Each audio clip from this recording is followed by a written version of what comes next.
Okay, everybody, and I'm back. Welcome back to Nerds and Night Gaming with Kid Thunder DJ, and we're back to the old solo favorite, WWF No Mercy. Now, where we last left off, I was just working through the regular story mode and was sort of taking everybody along for the ride. And I was going to keep going with that until I realized something that might be more fun, especially if I can get it to actually work this time, would be to do the Game Boy Color Championship mode. It's short, it's only 8 matches. It's not really dependent on the character you're playing because it's not really based around any existing storyline that they were ripping off at the time, like many of the other storyline modes are. So you have to have a Game Shark to do it, and I've already done all the code work beforehand. So let's go ahead and do what you got to do to make this work. So first things first, you got to go into the SmackDown Mall. Superstar options. Oop, nope, not change a stable. Sorry, actual hardware means sometimes my controller likes to jump. Clone a superstar. So let's clone this guy because he's the one I want to use. Over to Superstar 6. So you see this new slot here, Data 512. That was actually meant to be a source spot for where you would use the transfer pack to move created superstars from the Game Boy Color version over to here. The Game Boy Color version had actually shaped up to be fairly, let's say, robust for a Game Boy game. They wanted a full character creation suite, they wanted the same branching path storylines, and they wanted you to be able to import that character into here. So we'll go ahead and copy all that over, and sure enough, oh yeah, since I went ahead and also unlocked everything in the store mode so I could have everything back, I made the full version of my guy, which I know doesn't look much different other than color scheme, but I also was able to use certain moves and stuff that I just wasn't able to before. So let's make sure he's still there. Yep, okay. So now that that's done, oh, went too far over. Championship. New game, because we went over right. And here it is, No Mercy Game Boy Color. And of course it's using Kid Thunder DJ, so let's go ahead and tell it to save.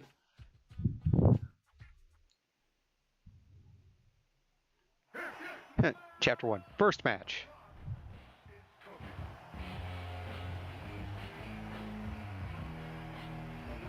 Finally, The Rock has come back to N64. Okay.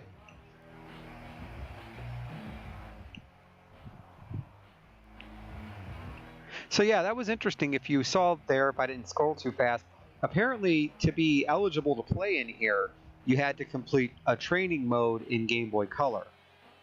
They're not anywhere the similar systems, so I wonder how that would have prepared you for this game. You know, going from a 2-button, no input, other input system to the massive alien controller that was in 64, that would be a little jarring, especially if they trained you to use that system. So that was kind of curious. I wonder what else they had in the pipe. This almost seems like it would have been a great thing to do with like the Game Boy Advance eventually. Uh-oh, did we get a crash? Did we get a crash? Oh, good Lord.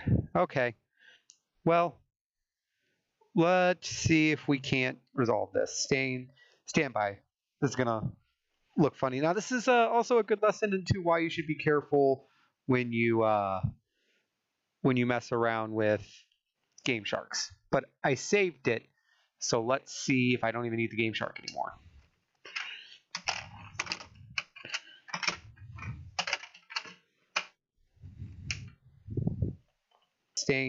Stand by. This is gonna look funny. Now, this is also a good lesson into why you should be careful when you mess around with Game Sharks. But I saved it, so let's see if I don't even need the Game Shark anymore.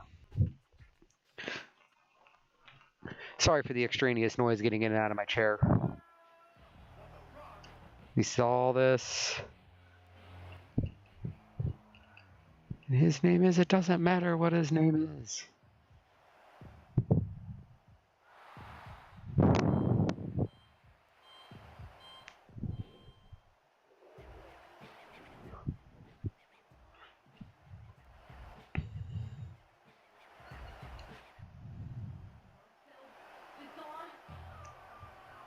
Oh, look, remember the power couple?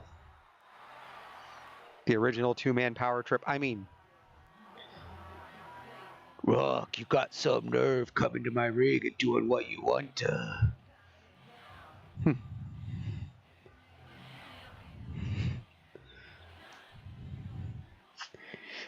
You know, so many lines of dialogue they could just have no doubt been sent by WWF writers as to what was being said on television at the time, and this is all the phrasing they picked.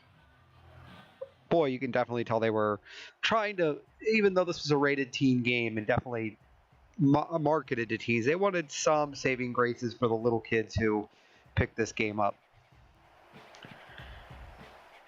Nobody has the strength that allows the Rock to win. And my guy's just standing there, you know, in the background like, wasn't this supposed to be my debut? Now, look, I realize this is pure fantasy speculation, but let's imagine that moment, like video game reality, sort of, let's take it down to like a Wreck-It Ralph road. So you're created in the Game Boy Color world. You know, it's like below 8-bit level color, and everything is super flat, and then all of a sudden a magic portal drops you in this world. Can you imagine the head trip that would be?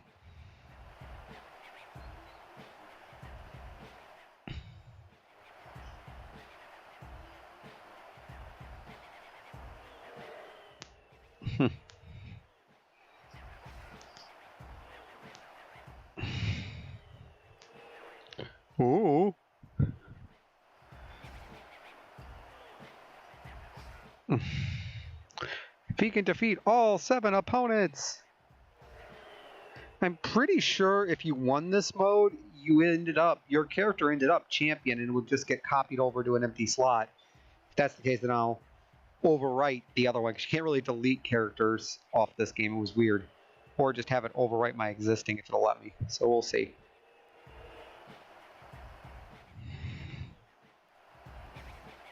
Oh, the days of simpler animation. And no face movements or voices. Come on.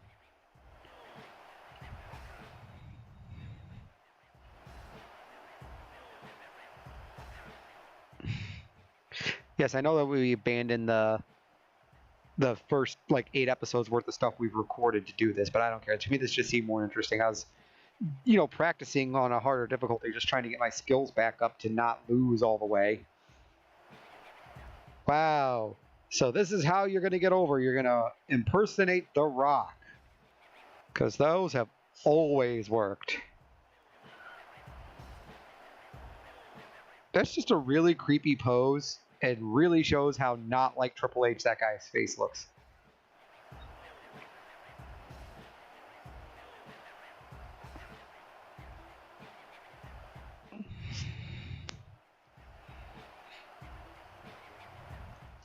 Oh, of course, our evil plan, just having him fight 8 guys. Like, if I remember correctly, because I've done this story a couple times, this isn't like 8 guys in one night. This is 8 guys spread out over weeks. Isn't that just really a normal active superstar schedule?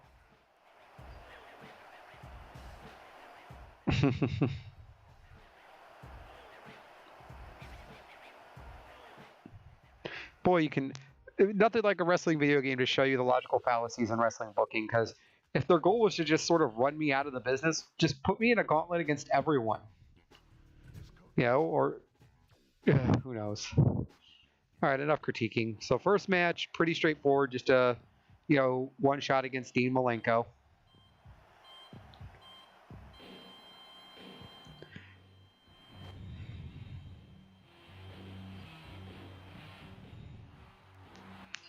I know my guy's got like a crazy, I know I said this before, Rocco from Boondock Saints or crazy cult leader look.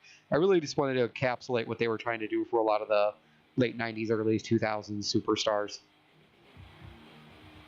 When they were trying to be edgy in attitude.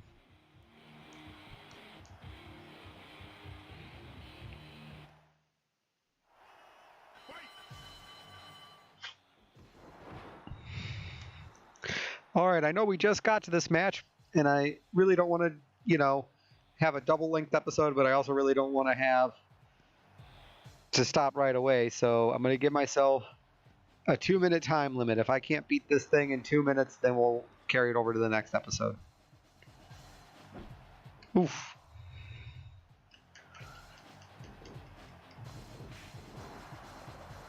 I always loved how some of these moves were immediate no sells. Some of these moves were brutally devastating, and it was never moves you'd think. Like you could hit somebody with a setup move or a finisher move that were up in 2 seconds. An elbow to the head, knockout.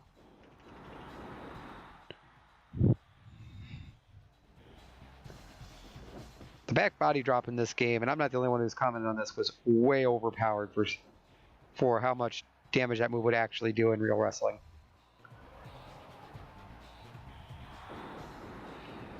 Suplexes for days. Oh yeah, I keep forgetting the missile dropkick has, no matter what you set your jump distance as, the missile dropkick just has no range.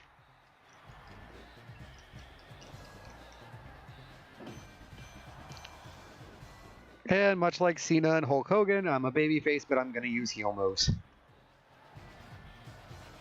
That's the one thing that was, talking a bit just about wrestling in general. That was the moment, one of the things that really started cluing me in that, something wasn't right with Hulk Hogan. And that was, he would do eye rakes and back rakes and stuff. I mean, he worked a lot of times. He worked a very line straddling move set. He wasn't just big flash good guy moves, and he certainly wasn't above cheating. He just didn't do the big blatant stuff like low blows and weapon usage, but he certainly did a lot of dirty tactics, which still surprised me as to why him and Ric Flair never were better chemistry opponents.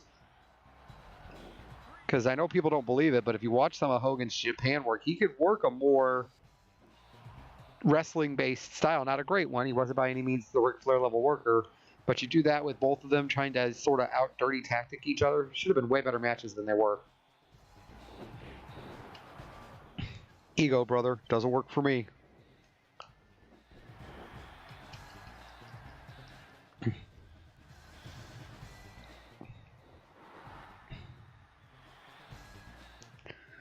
All right, well, my 2 minutes have come and gone, and I haven't won, so we're going to go ahead and call this episode.